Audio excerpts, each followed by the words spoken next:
This is either the soft bigotry of low expectations or just bigotry.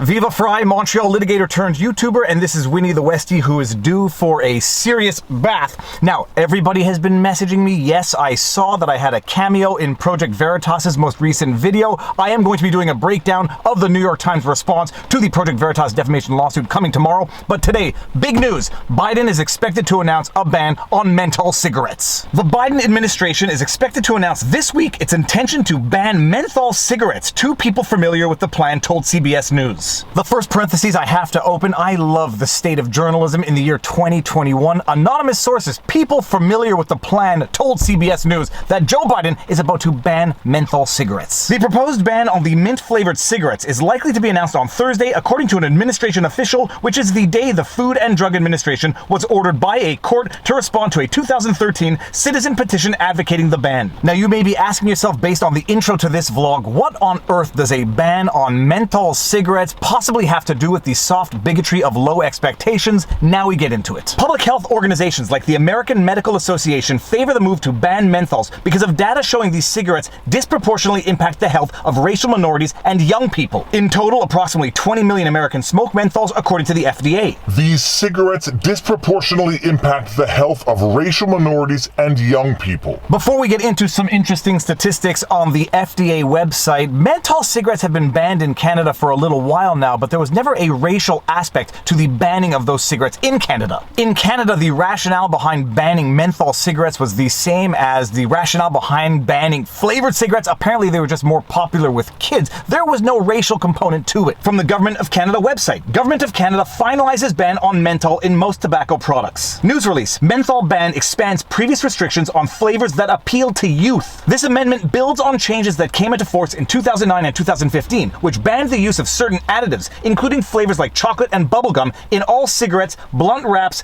and most cigars, including little cigars, to make them less attractive to youth. Menthol masks the irritating effect of tobacco smoke by making it easier to inhale, which facilitates experimentation by youth. Most Canadians who have smoked a cigarette did so by the age of 18, and many go on to become lifetime smokers. Preventing youth from starting to smoke is one of the most effective means of decreasing tobacco use in Canada. By prohibiting menthol in most tobacco products, the Government of Canada is taking yet another step to reduce the appeal of smoking to Canadian youth. Some American lawmakers have tried to spin this from a youth issue into a racial minority youth issue, but this is and always has been a youth issue and a youth issue alone. That is, of course, until you get into the statistics of adults who like to smoke menthol cigarettes. From the FDA, an official website of the United States government, menthol and other flavors in tobacco products. Flavors are added to tobacco products to improve flavor and taste by reducing the harshness, bitterness, and astringency. However, the use of flavors in tobacco products raises important public health questions. For example, FDA is aware of early reports that some flavors could help adult cigarette smokers switch to potentially less harmful tobacco products. On the flip side, research has shown that sweet-tasting flavors are particularly appealing to youth and young adults.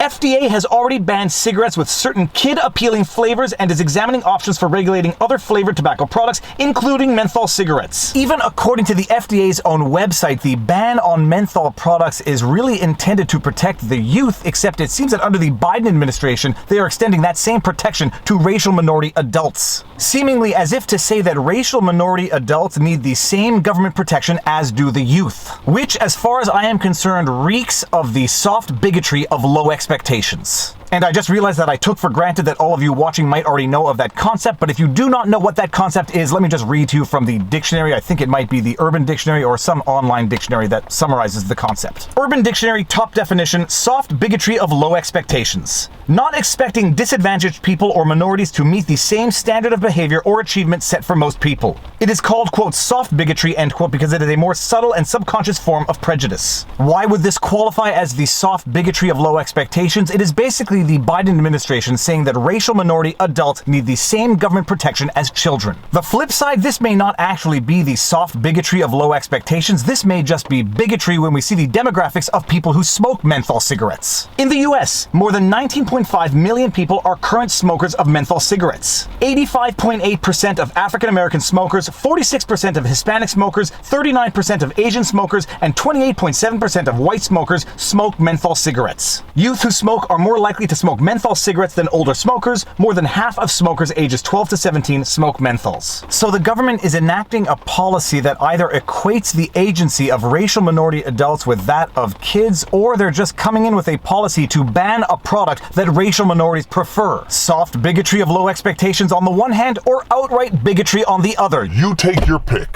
Now again, so as not to get accused of misrepresenting the arguments or strawmanning anyone's position, the only way that this initiative could be described as anything but bigotry, either soft or hard, is if it were proven that racial minorities were more likely to start smoking at a young age. The idea being that if it could be shown that the reason why over 85% of African American smokers smoke menthol is because they started as children, then I could understand the initiative, except that's not what the stats from the CDC itself prove. From the CDC.gov, patterns of tobacco use. African American youth and young adults have significantly lower prevalence of cigarette smoking than Hispanics and whites. Although the prevalence of cigarette smoking among African American and white adults is similar, African Americans smoke fewer cigarettes per day. On average, African Americans initiate smoking at a later age compared to whites. So you see, the Biden administration cannot even defend itself from the accusations of soft or hard bigotry on the basis that racial minorities get hooked on Mentos at a young age, because that is just not the case. All that it seems to be is that for whatever the reason, African American smokers prefer Mentos, and here the Biden administration is coming in and taking that product away from adults. The government is coming in and taking away the preferred product of racial minority adults on the pretext that it is for their own good. And that is, in my humble opinion, soft bigotry of low expectations, or just outright bigotry. Do it for the kids, but don't do it to protect racial minority adults from themselves. Although all that the administration is doing at the end of the day is taking the preferred product away from the racial minorities who they know like that product. And incidentally, nothing in this video should be deemed to be any form of approval of smoking. I happen to think that smoking is among the worst things that an individual can do to their own body.